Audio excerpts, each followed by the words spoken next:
శ్రీకృష్ణ పరబ్రహ్మణే నమః. సభ ఈ రోజున సరస్వతి స్వరూపంగా నాకు కనపడుతుంది. సరస్వతి చూడండి ఎంత మందహాసం వచ్చిందో చూసారా.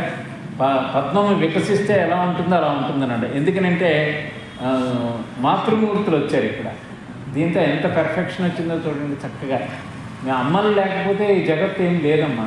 మీలో ఉండేటటువంటి ఆ క్రియేటివ్ ఎబిలిటీ దాన్ని. అలాగే ఒక మంచి మనసుతోటి ఈ కార్యక్రమాన్ని మనం గీతా జయంతి మాసానాం మార్గశీర్షోహం అన్నారు. అన్ని మాసాల్లో నేను మార్గశీర్ష మాసాన్ని చెప్పాను. దాంట్లో శుద్ధ ఏకాదశి. ఈ రోజున ఏకాదశి వైష్ణవ సాంప్రదాయంలో చాలా పవిత్రమైనది. ఉపవాస దీక్షలో కూడా చాలామంది ఉంటారు. అలాంటి రోజున మనం ప్రదోష సమయంలో దీపాన్ని ఆరాధించి సర్వదేవతా స్వరూపుడు, సకల గుణ నిధి, సర్వ కళ్యాణ ప్రదాయకుడు అయినటువంటి కృష్ణమూర్తిని మనం వాళ్ళందరూ దండం పెట్టుకోండి ఒకసారి ఆ కృష్ణమూర్తి. ఎందుకనంటే ఆయన భగవద్గీతలో చెప్పారు, ఏ విధంగా మీరు అమ్మల్ని చేయండి, అయ్యర్ని చేయండి, ఆంజనేయ స్వామిని చేయండి, కృష్ణుడిని ఇంకెవరినైనా చేయండి, ఏ రూపంలో ఎవరిని అర్చించినా చేరేది నాకే అన్నాడు. అంటే ఏమిటి? శ్రీకృష్ణుడు పరమాత్మ. అది గుర్తుపెట్టుకోవాలి మనం. అన్ని స్వరూపాలు అన్నీ కూడా నాయందే ఇమిడి ఉన్నాయి అని చెప్పారు. ఎంత బాగుందండి ఇది. నాయందే ఇమిడి ఉన్నాయి అని అంటే విశ్వరూపం చూపించింది ఎవరు? స్వామియే. ఆ విశ్వరూపంలో అనేక శంకరుల్ని, అనేక మాతల్ని, అనేక జీవ సముదాయాన్ని, అనేకం క్లాసిఫైడ్ గ్రూప్స్ కింద చూసేసాడు అర్జున మనకి విశ్వరూప సందర్శన యుగంలో వస్తుంది. దివ్యమాల్యాంబరధరం దివ్యగంధానులేపనం సర్వాశ్చర్యమయం దేవం అనంతం విశ్వతోముఖం దివిసూర్య సహస్రస్య భవేజ్జగుపదిధిక యదిభా సదృశీ భాష అస్య మహాత్మనః. అనేక మాలలతో అనేక దివ్యమైనటువంటి స్వరూపం.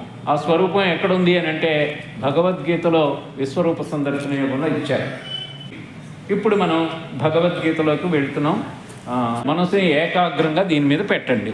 18 శ్లోకాలు ఇస్తాను. ఒక్కొక్క అధ్యాయం నుంచి ఒక్కొక్క శ్లోకం చెప్తాము. సో ఇప్పుడు మొట్టమొదటిది భగవద్గీత ఆరంభ శ్లోకము. మొదటిది మనం వదలకూడదు. అది అడిగింది ధృతరాష్ట్రుడే. ధృతరాష్ట్రుడు ఏమిటి అని అంటే అజ్ఞాని. ధృతరాష్ట్రుడికి చెప్పనటువంటి ధర్మం లేదు. విదురుడే చెప్తాడు, విదుర నీతి చెప్తాడు. ఆయన సనత్కుమారుణ్ణి తెప్పించి, విదురుడు సనత్కుమారుడు, సుజాతీయం అని ఉంటుంది. ఎకిరాల వేదవ్యాస గారు దాని మీద పుస్తకం రాశారు. అది చదివాను నేను, ఆశ్చర్యపోయాను నేను. భగవద్గీతకి ఈక్వల్గా ఉంటుందన్నమాట. భగవద్గీత అనలేము కానీ అంత నీతి శాస్త్రము, ధర్మశాస్త్రము ఎవరు ఈయన పట్టుకొస్తాడు. విదురుడు పట్టుకొచ్చి ధృతరాష్ట్రుడికి చెప్పిస్తాడు. అయినా మనసు మారలేదు. అంటే ధృతరాష్ట్రుడు అజ్ఞాని అని చెప్పడానికి మనకు అర్థం కాదని కళ్ళు లేకుండానే పెట్టేశాడు ఆయన. కళ్ళు లేవు అని అంటే ఏంటి? చీకట్లోనే ఉంటాడు. చీకటి is replica for or synonymous to ignorance. మనం అజ్ఞానం అంటే మనం కళ్ళుండి కూడా అజ్ఞానులు చాలామంది ఉంటారు. కళ్ళు లేకపోయినా పురంధరదాస్ అనేటటువంటి కళ్ళు లేవు కానీ ఆయన బ్రహ్మాండమైనటువంటి కృష్ణుడినే చూసేవాడు మనోనేత్రంతో. అంటే భావము ఇంపార్టెంటు, మన యొక్క attitude important. Attitude determines your altitude అన్నాడు. నువ్వు ఎంత ఎత్తులో ఉన్నావు అన్నది నీ యొక్క ఆస్తిపాస్తులు కాదు, నీ యొక్క అస్థిరమైనటువంటి ఆస్తిపాస్తులు కాదు, నీ యొక్క ఉన్నతమైనటువంటి ఆలోచనలు. దీనికి ఎగ్జాంపుల్ ఎవరు? స్వామి వివేకానంద. ఆయనకి ఏమున్నాయి? ఏమీ లేదు. 213 Ramakrishna Math branches all over the world ఉన్నాయి, ఆల్ ఓవర్ ఇండియా ఉన్నాయి, ఎన్ని ఎకరాల్లో ఉన్నాయి. ఒక్క పైసా లేదు చేతిలో. ఆయన ఏం చెప్పాడంటే, నాకు స్ఫూర్తిదాయకమైన ఒకే ఒక పుస్తకము భగవద్గీత. ఇంత స్ఫూర్తిదాయకమైనటువంటి పుస్తకం మన చేతిలో పెట్టుకొని దాన్ని చదవడమే కాదు, దాన్ని ఆచరించాలి. ఆచరించడం అంటే హౌ యూ హెల్ప్ అదర్స్. అంటే మనం ఇవ్వగలిగిన దాంట్లో ఇతరులకు ఏది షేర్ చేస్తామో అదే భగవంతుడు ఇస్తాడు. What you give it comes back to you.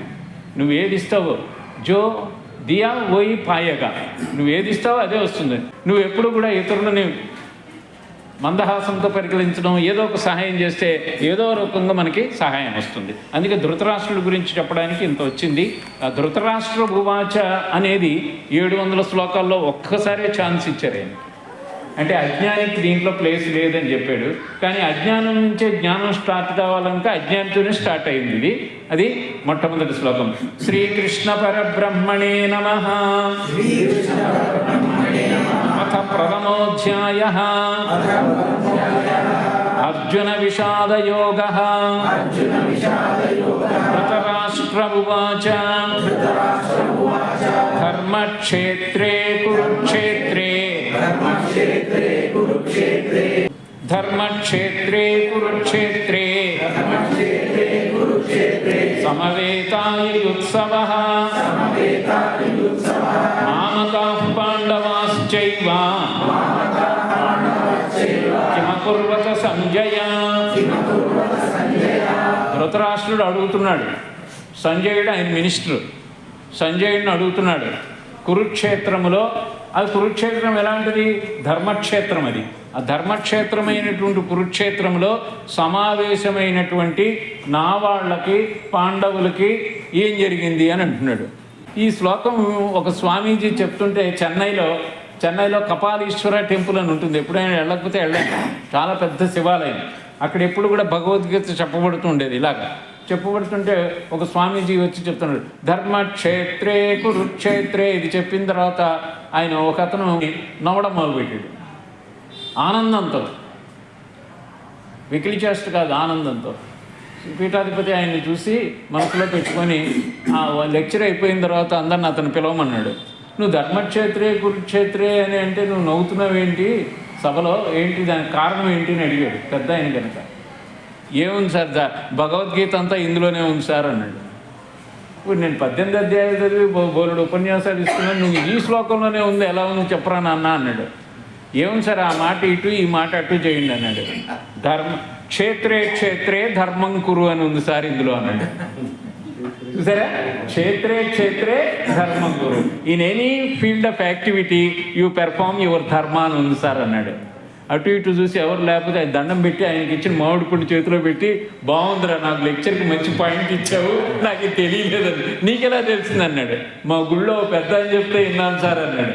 ఇదివరకు గుళ్ళల్లో ఇలాంటివి చెప్పేవాళ్ళు, అవి వినే జ్ఞానం. మీరు ఎంత అదృష్టవంతులు, నేను కూడా అదృష్టవంతుడినే. నేను ఎంతో విన్నాను.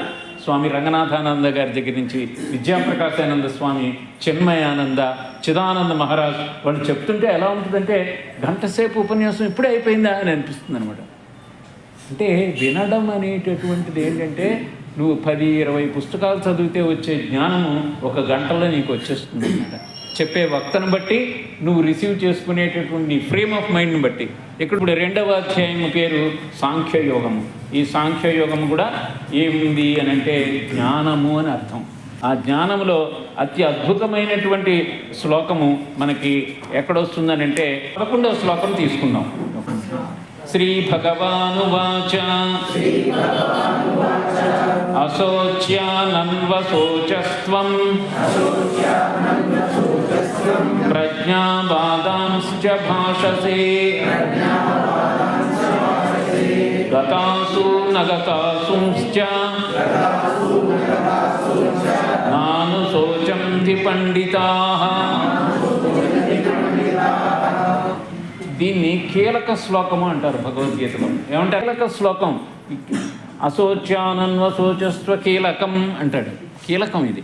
ఎందుకనంటే 7వ దాని గురించి ఏడుస్తున్నాను అన్నాడు. మనం కానీ ఇవన్నీ నాయే అని పెట్టుకున్నావు అనుకో, నీకు శోకం వస్తుంది. కనుక అశోచ్యాన్ అన్వశోచస్వం, 7వ కూడని దాని గురించి ఏడుస్తున్నావు అన్నాడు. అంటే ఏంటి, మనందరికీ చెప్తున్నాడు అనమాట. దేనికోసం ఏడవాలనంటే ఈ మానవ జన్మ ఇచ్చాడు నాకు, పరమాత్మ యొక్క జ్ఞానాన్ని నేను పొందలేకపోతున్నాను, ఆయన యొక్క దర్శనం నాకు కలగడం లేదు, ఆ మనస్సు ఎప్పుడు కూడా దాంట్లో లగ్నం కావడం లేదు అని ఏడవాలి. కానీ కాబట్టి 7వ దాని గురించి గతాసు నగతాసుంశ్చ నాను శోచంతి పండితాః. పండిత అంటే తెలివైన వాళ్ళు.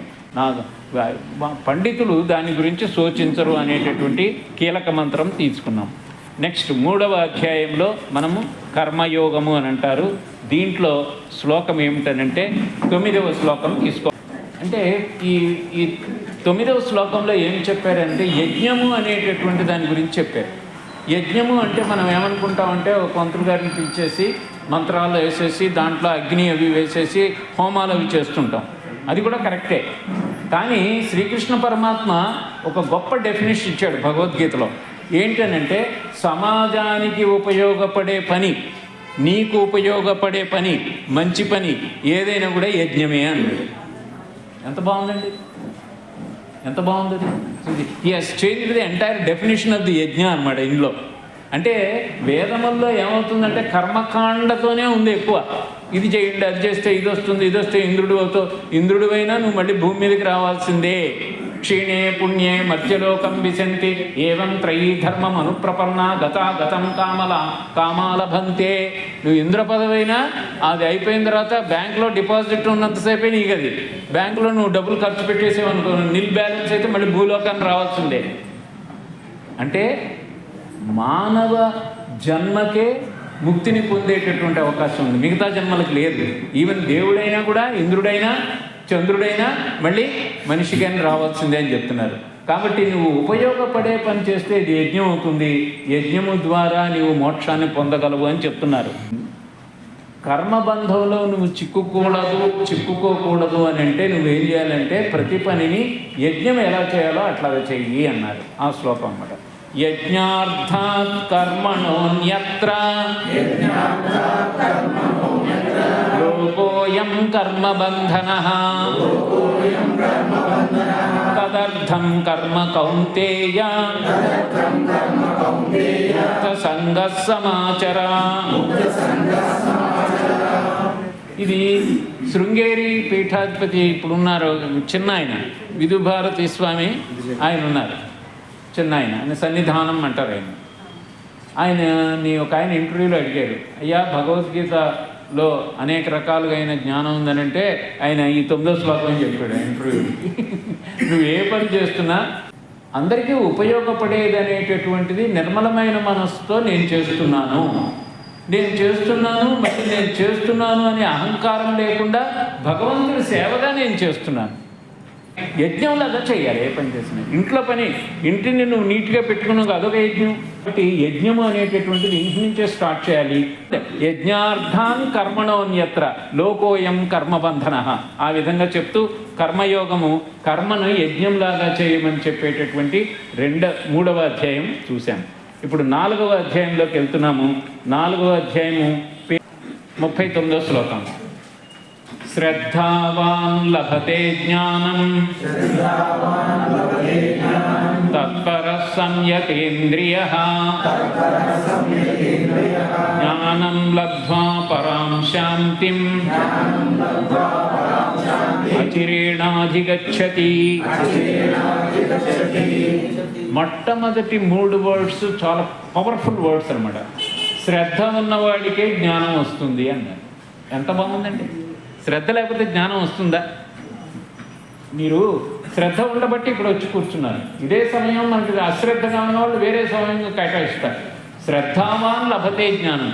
జ్ఞానం వల్ల నాకు బెనిఫిట్ ఏంటనంటే పరాం శాంతిం, పరమమైనటువంటి శాంతిని, అచిరేణ అంటే తొందరగా, గచ్చతి అంటే పొందుతాడు. మంచి ప్రశాంతంగా ఉంటాడు, హ్యాపీగా భగవద్గీతలో భావాన్ని అర్థం చేసుకొని కుర్చీలో కూర్చొని దాన్ని ఆలోచిస్తూ ఉంటే 70 ఏళ్ళు 60 ఏళ్ళు దాటిన తర్వాత అపరిమితమైనటువంటి ప్రశాంతత ఉంటుంది, ఆనందం ఉంటుంది, తొట్టుపాటు ఉండదు.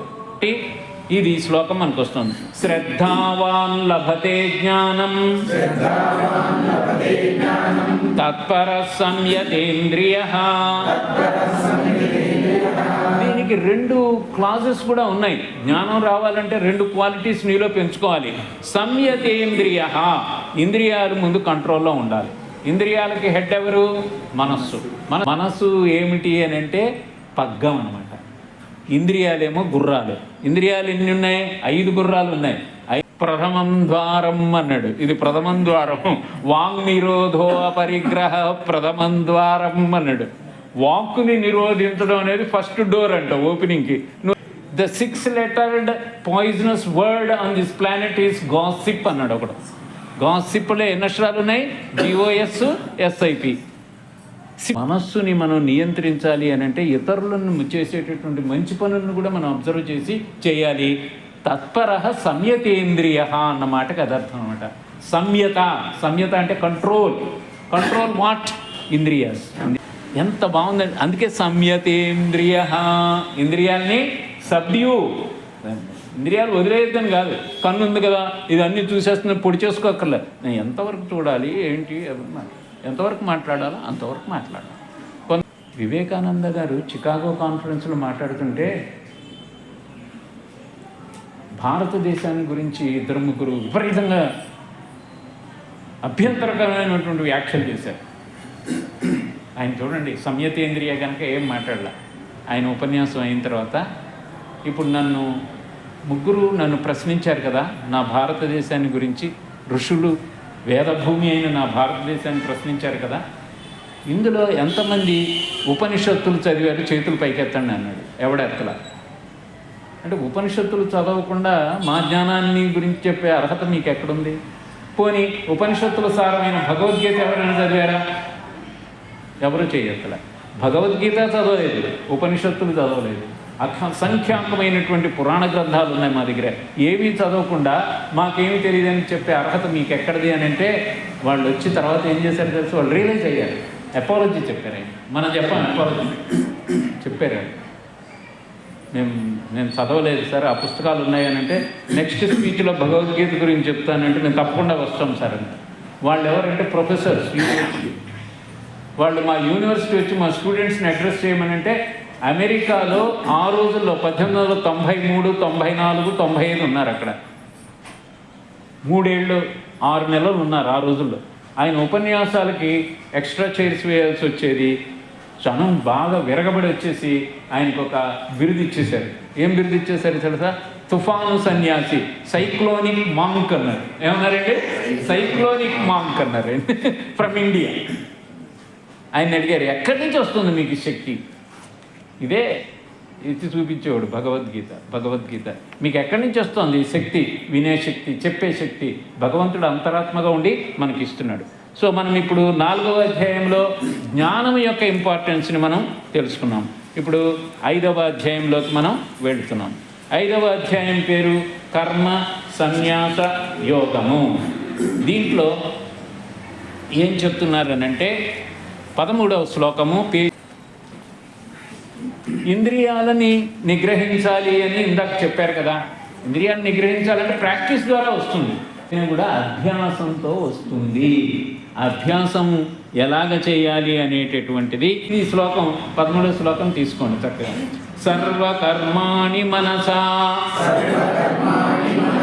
సన్యస్యాస్తే సుఖం వసి నవద్వారే పురే దేహి నైవ కుర్వన్న కారయన్. సర్వకర్మాణి మనసా సన్యస్యాస్తే అంటే ఏమిటి? నీ మనస్సు అంటే ఆయన కనపడుతుందండి ఎవరికైనా? అదొక ఆర్గన. మనకి కన్నులాగా చెట్టులాగా కనపడదు, కానీ కనపడకుండా కనపడే వాటి చేత ఇంద్రియాల చేత పనిచేయించేటటువంటి అజ్ఞాత శక్తి నీ మనస్సే. ఒక ఆయన అడిగాడు, మనస్సుని ఇంకా డిఫైన్ చేయండి అన్నారు వివేకానందని. ఆయన అందుకే విశ్వగురువు వివేకానంద. ఆయన ఏం చెప్పారంటే, నీ ఆలోచనలే నీ మనస్సు పోమన్నాడు. ఏమన్నాడు? Your thoughts are your mind. Thoughts అనేకం వస్తుంటాయి, దాన్ని కంట్రోల్ చేయడు. ఎలా చేయాలి అని అంటే, నీ మనసుని శరీరం అనేటటువంటి నవద్వారే పురే దేహి అన్నాడు. నీ శరీరాన్ని ఒక పురంతో చెప్తున్నాడు. భగవద్గీతలో ఎంత బాగా చెప్తున్నాడు చూడండి. దీనికి ఎన్ని గేట్స్ ఉన్నాయి? 9 గేట్స్ ఉన్నాయంట. నవద్వారే పురే దేహి. నీ దేహంలో 9 గేట్లు ఉన్నాయి. నువ్వు దేహం కాదు, గేట్లు కాదు, అది గుర్తుపెట్టుకో. ఈ దేహంలో ఉండేటటువంటి అలాగ జ్యోతిలాగా ప్రకాశిస్తున్నటువంటి ఆత్మస్వరూపుడివి అని చెప్తున్నారు అన్నమాట. అవి ఎలాగొస్తుంది అని అంటే, సర్వకర్మాణి మనసా సన్యస్యాస్తే. సన్యాసము అంటే వదిలేయడం, అంటే మనస్సు ద్వారా ఇంద్రియాలని ప్రేరేపించడం అనేటటువంటిది నువ్వు వదలడం మొదలు పెడితే నీకేమవుతుంది? ఈ 9 ద్వారాలు ఉన్నటువంటి ఈ పురములో ఉండేటటువంటిది ఆ మానసికంగా త్యజించినట్టయితే ఆ సచ్చిదానంద పరమాత్మని నీవు దర్శించగలవు. దర్శించిన వాళ్ళు ఉన్నారు. శ్రీరామకృష్ణ పరమహంస దర్శించారు, రమణ మహర్షి గారు దర్శించారు, దర్శించిన వాళ్ళని ఏమన్నారంటే దార్శనికులు అన్నారు. ఏమన్నారండి? దార్శనికులు. వాళ్ళు దార్శనికులు, మహర్షులు. వాళ్ళు దర్శించిన వాళ్ళు ఎక్కువ మాట్లాడరు. దర్శించడానికి ఫైనల్ స్టెప్లో ఉన్నవాళ్ళు మాట్లాడతారు. ఎవరు అని అంటే వివేకానంద మాట్లాడాడు. ఎందుకనంటే మాట్లాడేవాళ్ళు లేకపోతే దర్శనాన్ని గురించి చెప్పేవాడు ఎవడు? అర్థమవుతుందా? మాట్లాడడాను అది ఉంది అని చెప్పాలి కదా, ఒకరు చెప్పడం కోసం అది స్టెప్. కొంత దూరం అయిన తర్వాత వాళ్ళు దర్శించినటువంటి వాళ్ళు ఏమవుతారు అని అంటే ఆనందాంబుధిలో తోలలాడుతుంటారు. రమణ మహర్షి గారు చూడండి, ఏం లేదు, గోచిగట్టు కూర్చుంటాడు. నవద్వారే పురే దేహే, దాంట్లో నిరంజనముగా చైతన్య స్వరూపంగా ఉండి నీ గుండెని కొట్టించేది, నీ శ్వాసను పలికించేటటువంటిది. అందుకే ఏమన్నారు, నీకు యోగంలో ఏం చెప్తారు? ప్రాణాయామం చెప్తారు. ప్రాణాన్ని నియమించడం అంటే దాన్ని ఎక్సర్సైజ్, అభ్యాసం. అదేంటి, ఆరోగ్యపరమే కాదు, నీ మానసిక నిగ్రహానికి కూడా తోడ్పడుతుందన్నమాట. Yoga gives benefit either way. It not only physical fitness but also mental alertness వస్తుందన్నమాట. అందుకే యోగులే చాలా పెద్ద కార్యాలు చేయగలిగారు అనేటటువంటి. కాబట్టి ఇప్పుడు కర్మ సన్యాస యోగంలో కూడా మనం ఒక శ్లోకాన్ని మనం చూసాము. ఇప్పుడు 6వ అధ్యాయంలోకి వెళ్ళాలి కదా. మరి ఇది ఎలా చేయాలి టెక్నిక్ 6వ అధ్యాయంలో ఉంది. చూసారా, భగవద్గీత ఈ రోజున మీకు ఎట్లా వస్తుందంటే ఒక పూలదండలాగా వచ్చేస్తుంది. ఒక పువ్వు తర్వాత ఒక పువ్వు వస్తుంది. అన్నిటికీ ఒక అనుబంధం ఉంది. కానీ ఈ పూల మధ్యలో దారం ఉంది, ఎవరు చోట్ల. ఆ దారమే, ఆ సూత్రమే భగవంతుడు. అది 7వ అధ్యాయంలో వస్తుంది, అవి చూద్దాం. ఇప్పుడు 6వ అధ్యాయంలో ఆ సూత్రం పట్టుకోవాలంటే నువ్వు మనసుని బాగా కంట్రోల్ చేయాలి. మనసుని ఎలా కంట్రోల్ చేయాలి అనేది 25వ శ్లోకం స్వీకరించండి దయచేసి. 25వ శ్లోకం తీసుకోండి. శనైరుపరమేత్ బుద్ధ్యా ధృతి గృహీతయా ఆత్మసంస్థం మనఃకృత్వా నకించిదపి చింతయేత్. శని అంటే నెమ్మదిగా అని అర్థం. శని పడితే నెమ్మదిగా వదులుతాడు, అందుకే శని అంటే నెమ్మది అని అర్థం. శని నెమ్మదిగా చేయి, క్రమక్రమంగా చేయదాన్ని. మనస్సుని కూడా లాలించాలి. చింత ఏమి వద్దు. ఎవరిని పట్టుకోవాలి నువ్వు? నవద్వారే పురే దేహే ఉన్నటువంటి వాడిని పట్టుకో. అది పట్టుకోవడానికి టెక్నిక్ ఏంటి? మనస్సుని సంయమనం చెయ్యి. అది ఎలా చేయాలి? నెమ్మదిగా చెయ్యి, ఒకసారి చెయ్యొద్దు అని. ఇప్పుడు మనం 7వ అధ్యాయంలోకి వచ్చేసాము. దీంట్లో మనం చదువుకోవాల్సింది ఏమిటి అని అంటే, నీకు చెప్పాను కదా, సూత్రములాగా నేను అన్నిటిల్లో దాగి ఉన్నాను అనేటటువంటి శ్లోకము 7వ శ్లోకం. గ్రేట్. మత్తః పరతరం నాన్యత్ కించిదస్తి ధనంజయ మయి సర్వమిదం ప్రోతం సూత్రే మణిగణా ఇవ. మణుల హారములో దాగి ఉన్న సూత్రంలాగా నేను అన్నిటిలోనూ కనపడకుండా ఉన్నాను అంటున్నాడు. అన్నిటికుండా కనపడకుండా ఉన్నాను అని అంటే చైతన్య శక్తిగా అన్నింటిలో ఉన్నాను. ఇప్పుడు ఋతువులు మారుతున్నాయి. ఇప్పుడు ఏం కాలం అండి ఇది? శీతాకాలం. తర్వాత ఏమొస్తుంది? ఎండాకాలం తర్వాత వానాకాలం. ఇవి ఎవరు మారుస్తున్నారు అంటే ప్రోగ్రామ్ చేసేవాడు ఒకడు ఉంటేనే కదా మారుతున్నాయి. The great programmer is lord Krishna అన్నమాట. అది చెప్తున్నారు. అర్థమవుతుందా? ఆయనకి గ్రేట్ ప్రోగ్రామ్ ఎప్పుడు ఏమి రావాలి అనేటటువంటిది చెప్తున్నారు. మరి ఇన్ని ప్లానెట్స్ ఉన్నాయి, ఎవరి కక్షలో వాళ్ళు సెంటీమీటర్ కూడా తగ్గకుండా తిరుగుతున్నారు. అది చేసేటటువంటిది. కాబట్టి మత్తః పరతరం నాణ్యత, నేను తప్ప నేను లేకుండా ఏది లేదు ఈ విశ్వంలో అన్నాడు. సూత్రే మణిగణా ఇవ. మీరందరూ వింటున్నారు, తలలు ఊపుతున్నారు. ఆ ఊపించే శక్తి ఏంటి? మీలో ఉన్న చైతన్యం. ఆ చైతన్యము బాడీలో ఉన్నంతసేపు ఈ కర్మల యొక్క ఫలితాలను అనుభవించి ఇంకొక జన్మలోకి వెళుతుంది అనేది కూడా భగవద్గీతలో వస్తుంది. అది మనకి మంచి కర్మలు చేస్తే మంచి వస్తాయి. ఎన్నో మనం ఇదివరకు పూర్వజన్మలో పుణ్యం చేశాము అనడానికి నిదర్శనం ఏమిటి అన్నారు శంకరాచార్య. ఒకడు అడిగాడు, నువ్వు ఈ జన్మలో భగవంతుణ్ణి నామం చెప్తున్నావే, నువ్వు అదే ఇండికేషన్ నువ్వు పూర్వజన్మలో పుణ్యం చేసావంటారు. ఎంత బాగా చెప్పారు సార్. సౌందర్య లహరిలో చెప్తాడు అది.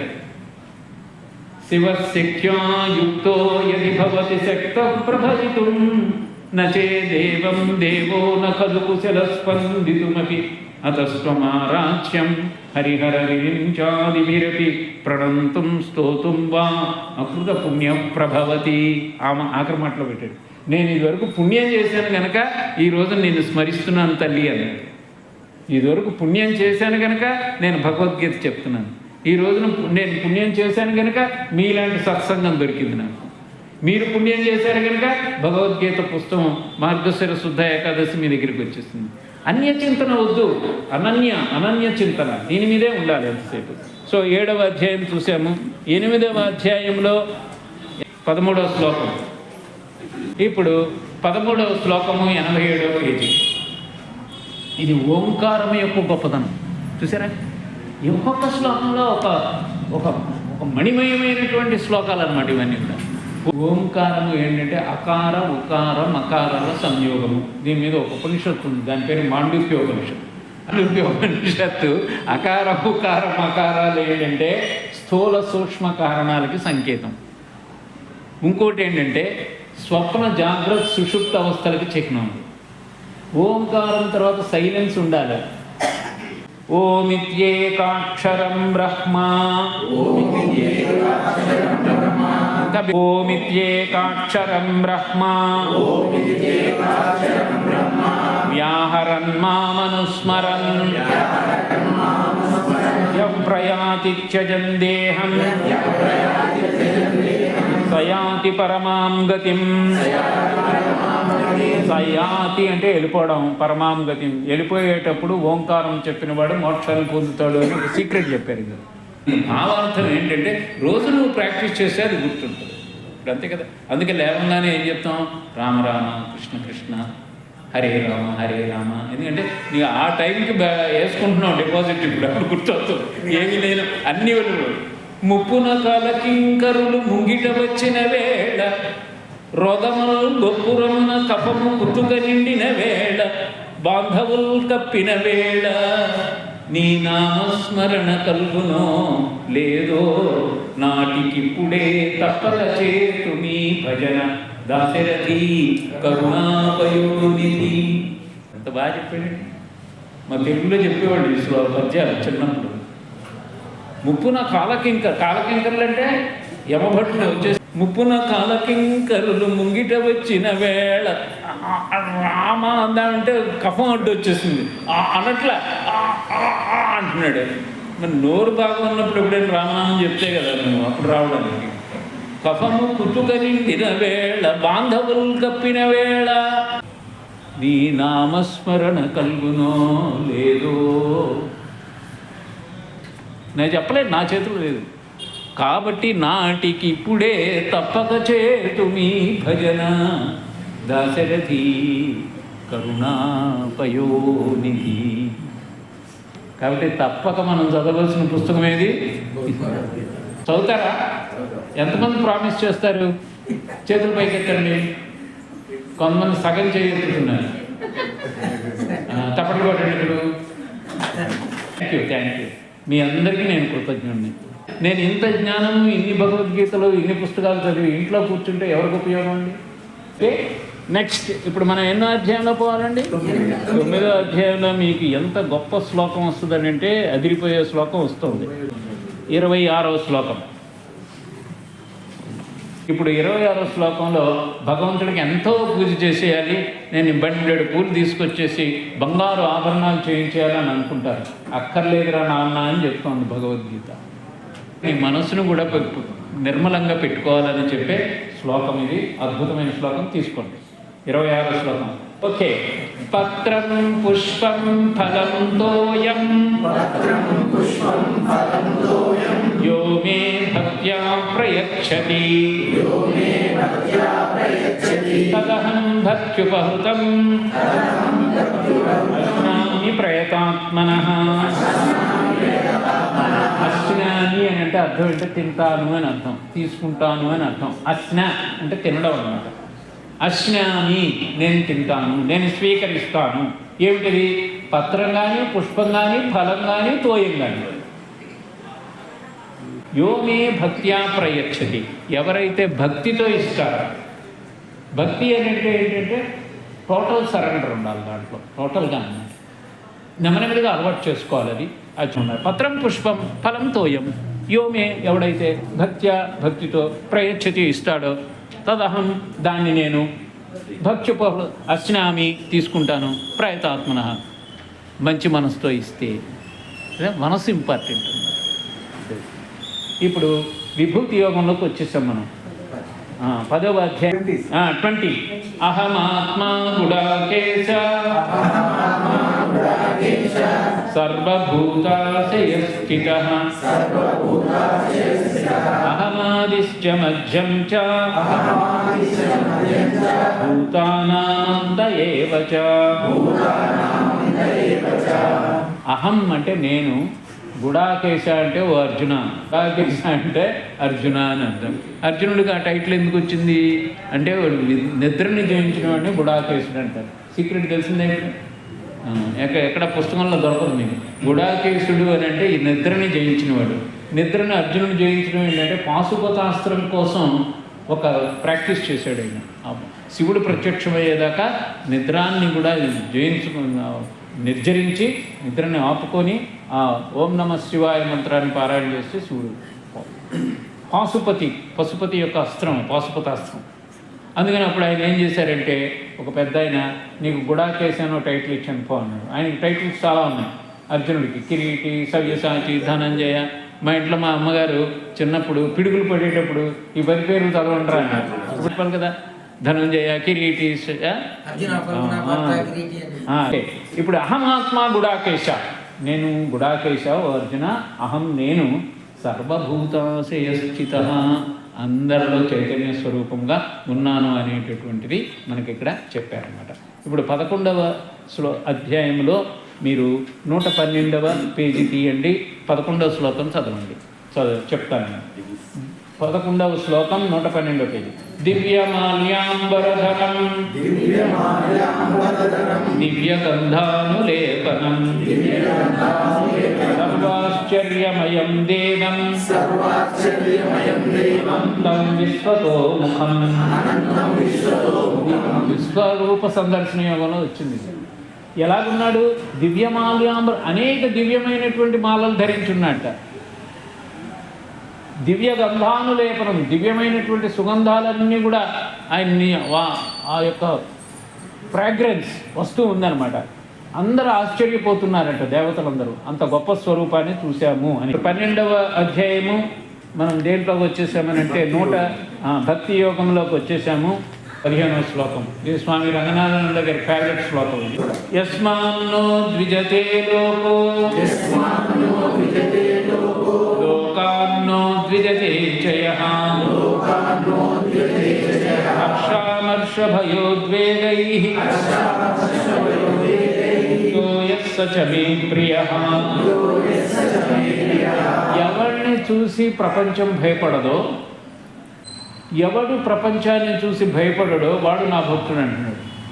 ఇప్పుడు క్షేత్రజ్ఞంలోకి వచ్చాం. ఇప్పుడు 1వ శ్లోకమే తీసేసుకుందాం. ఇదం శరీరం కౌంతేయ క్షేత్రమిత్యభిధీయతే ఏతద్యో వేత్తితం ప్రాహుః క్షేత్రజ్ఞ ఇతి తద్విరః. ఈ శరీరమే క్షేత్రం. ఇందాక పురం అని చెప్పాడు, నవద్వార పురే దేహే అని చెప్పాడు, టౌన్ అన్నాడు. ఇప్పుడు క్షేత్రం ఇది. నీకు ఫ్లాట్ ఉందనుకో, అది క్షేత్రం. నువ్వు ఫ్లాటా? నువ్వు క్షేత్రజ్ఞుడివి, అది చెప్పుకోండి. You are the owner of the body, but you are not the body. మనం మర్చిపోయి మనం బాడీ అనుకుంటున్నాం. అర్థమైందా? ఇదం శరీరం కౌంతేయ క్షేత్రమిత్యభిధీయతే ఏతద్యో వేత్తితం ప్రాహుః క్షేత్రజ్ఞ ఇతి తద్విరః. క్షేత్రజ్ఞుడు నువ్వు వేరే మైక్రోస్కోప్, మ్యాగ్నిఫైయింగ్ గ్లాన్స్ తీసుకోడు. ఇది క్షేత్రం అని ఎవడు చెప్తున్నామే ఆడే క్షేత్రజ్ఞుడు అన్నాడు. ఎంత బాగా చెప్పాడు. అసలు సంస్కృతం మీరు భగవద్గీత వింటుంటే logic, ration, philosophy, everything you get it అనమాట. అందుకే దీన్ని ఏమన్నారు, కాంప్రహెన్సివ్ ఇంటిగ్రేటెడ్ నాలెడ్జ్ అని. నెక్స్ట్ మనం 14వ అధ్యాయంలోకి వచ్చేసాము. 14వ అధ్యాయాన్ని గుణత్రయ విభాగము అంటారు. దీంట్లో మనకి ఏమి బెనిఫిట్స్ ఉన్నాయి అనేటటువంటివి మనకి చెప్తున్నారనమాట. అంటే సత్వగుణంలో ఉండాలి మనం ఎప్పుడు. సత్వం అంటే ఎప్పుడు ప్రశాంతంగా ఉండడం. వాడి యొక్క లక్షణాలు ఎలా ఉంటాయి అని అంటే వాడు ఎప్పుడు కూడా ఆనందంగా ఉంటాడు. అది చెప్తున్నారు. మీరు ఏదైనా పరీక్ష రాశారనుకోండి, లేదా ముగ్గుల పోటీ, మహిళా మండలి ఉందని, ముగ్గుల పోటీల్లో మీరు ఏం కావాలనుకుంటారు, ఫస్ట్ ప్రైజ్ కావాలనుకుంటారు, అంటే ఉత్తమ స్థితి పొందాలి. అలాగే మనం ఉన్నాం అనుకోండి, ఉత్తమమైన స్థితి పొందాలంటే ఉత్తమమైన స్థితి ఎవడు పొందుతాడు అంటే సత్వగుణం ఉన్నవాడు పొందుతాడు. ఉత్తమమైన ప్రశాంతంగా ఉండేది. ఆ శ్లోకం ఊర్ధ్వం గచ్చంతి సత్వ 18వ శ్లోకం. ఊర్ధ్వం గచ్చంతి సత్వస్థా మధ్యే తిష్టంతి రాజసాః జఘన్యగుణవృత్తిస్థా అధో గచ్చంతి తామసాః. తామస గుణం వల్ల అధముడు అన్నమాట. మధ్యముడు ఎవడంటే రజోగుణం వాడు. ఉత్తమ గుణం కలిగిన వాడు సత్వగుణం. సత్వగుణం వాడు ఏంటి, ప్రశాంతంగా ఉండడం. సో నువ్వేంటి క్వాలిటీస్ అన్నీ నీ యొక్క వ్యవహారం ద్వారా బయటపడతాయి. అది చెప్తున్నాడు. ఊర్ధ్వం గచ్చంతి, ఊర్ధ్వం అంటే హయ్యర్ లెవెల్లో ఉంటాడు సత్వంగా ఉన్నవాడు. కాబట్టి ఆ విధమైనటువంటి క్లాసిఫికేషన్ మనం గుణత్రయ విభాగ యోగం చూసి పురుషోత్తమ ప్రాప్తి యోగంలోకి వచ్చేసాము. పురుషోత్తమ ప్రాప్తి యోగంలో అద్భుతమైన శ్లోకం 6వ శ్లోకం. న తద్భాసయతే సూర్యో న శశాంకో న పావకః యత్తత్వాన నివర్తంతే తద్ధామ పరమం మమ. నా పరంధామం ఎలాగుంటుంది అని అంటే అక్కడ సూర్యుడు వెలిగించలేడు, చంద్రుడి వెలుగు ఉండదు, అంతా నా వెలుగే ఉంటుంది. అది లోపల ఎవడైతే దర్శిస్తాడో వాడు పరంధామంను పొందుతాడు. పరంధామ అన్న మాట వస్తుంది కదా మనకి. ఆయన పరంధామం అయ్యారండి అంటే అక్కడికి వెళ్ళిపోయారండి. అక్కడికి వెళ్ళిపోయారు అని అంటే భగవద్గీత ఏం చెప్తోందని అంటే ఎవరు వెలిగించలేనటువంటి అంటే స్వయం ప్రకాశమైనటువంటి నా యొక్క స్వస్థానానికి చేరుతారు అని చెప్పేటటువంటి 15వ అధ్యాయం చూసాం. ఇప్పుడు 16వ అధ్యాయంలోకి వచ్చేసామన్నమాట. ఈ 16వ అధ్యాయంలో ఏం చెప్తున్నారు అని అంటే మనకి భగవంతుడు ఎక్కడో లేదు, నీ హృదయంలోనే ఉన్నాడు అని చెప్తున్నారు. 15వ శ్లోకం చూడండి. సర్వస్య చాహం హృది సన్నివిష్టో స్మృతి జ్ఞాన వేదైశ్చ సర్వై అహమేవ వేద్యో వేదాంత కృద్వేద చాహం. సింపుల్గా దీని అర్థం ఏంటంటే నేను అందరి హృదయాల్లోనూ ఉన్నాను. సర్వస్య చ అహం హృది సన్నివిష్టో, హృదయంలోనే నేనున్నాను. వేదాలు నా గురించే చెప్తున్నాయి అన్నారు.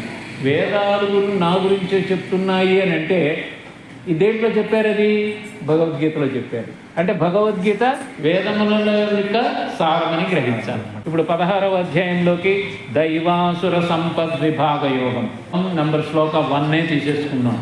దీంట్లో ఏం చెప్తుందంటే భయపడకురా నాన్న అంటున్నాడు. ఎవడని చెప్తాడు మనకి? అభయం సత్వ సంశుద్ధి జ్ఞానయోగ వ్యవస్థితి దానం దమశ్చ యజ్ఞశ్చ స్వాధ్యాయస్తప ఆర్జవం. ఇవి దైవీ లక్షణాలు అన్నాడు. దైవీ లక్షణాలు.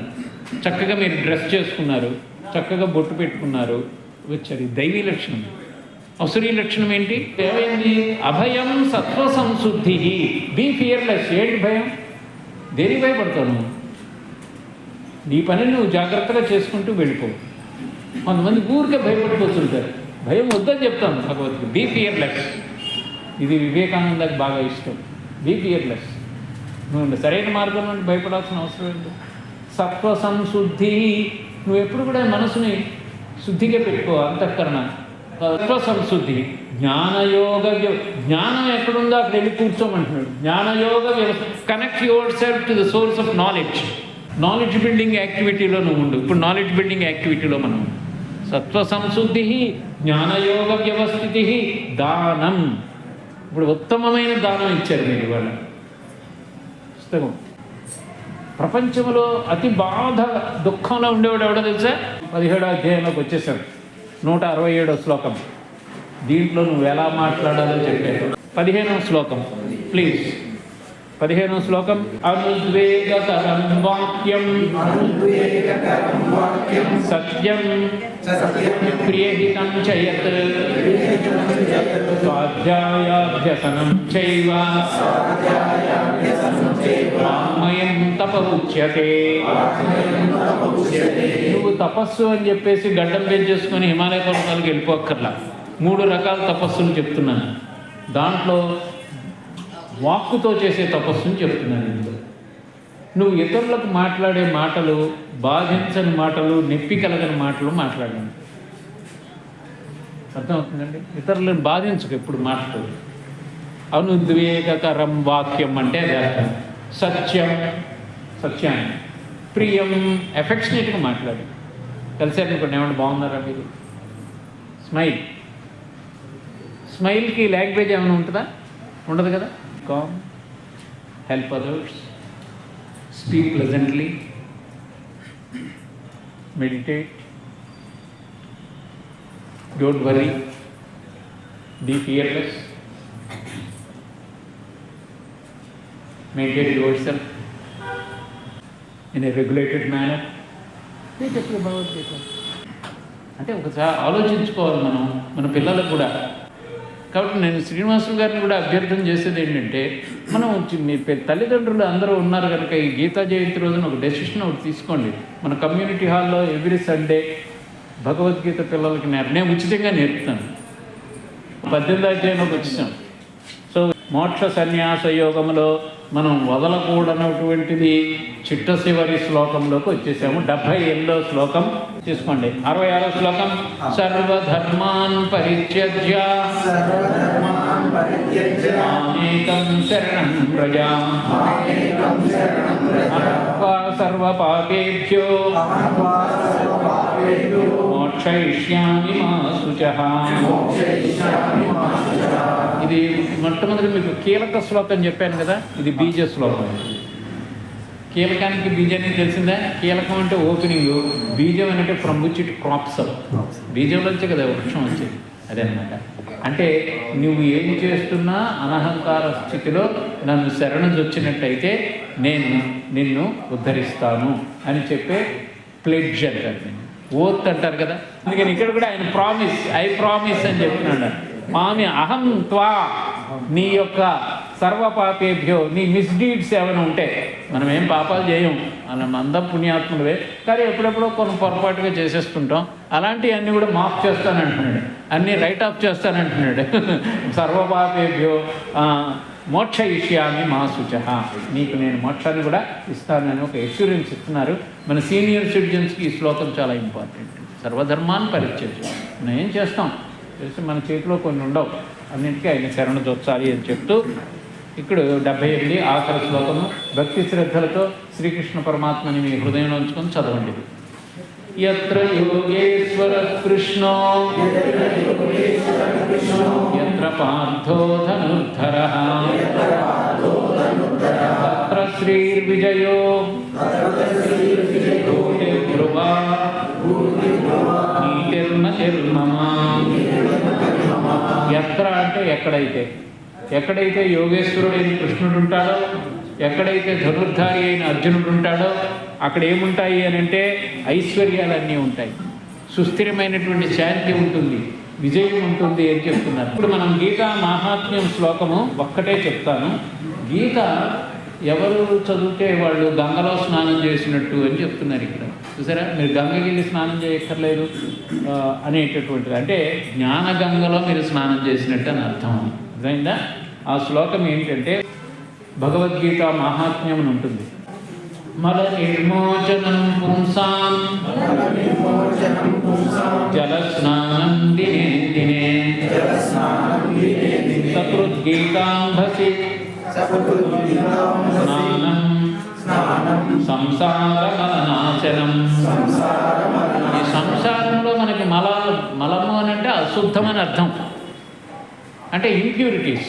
ఈ సంసారంలో మనం తప్పదు, ఒకసారి ఉద్యోగంలో కొన్ని తప్పులు చేయవలసి వస్తుంది, తెలియక చేస్తాము, తెలిసి చేస్తాము, అవి మనం ఉంటాయి.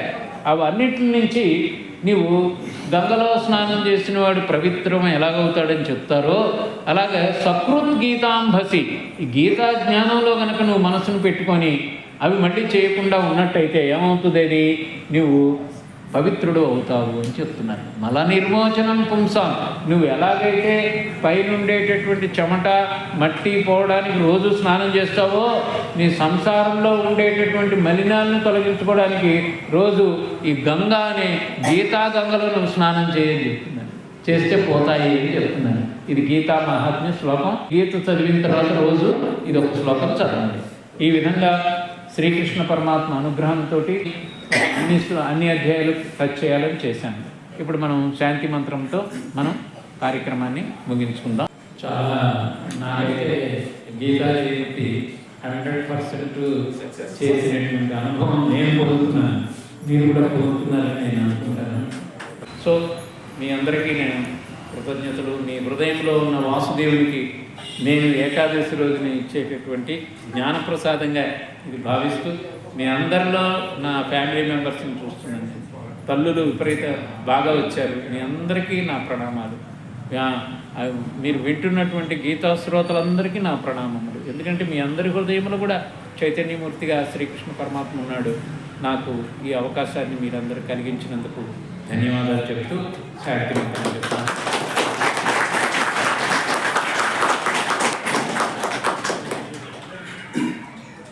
ఓం సహనావతు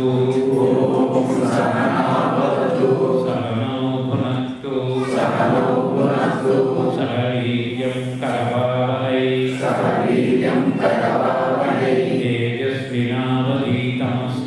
తేజస్వినావధీతమస్తు మా విద్విషావహై.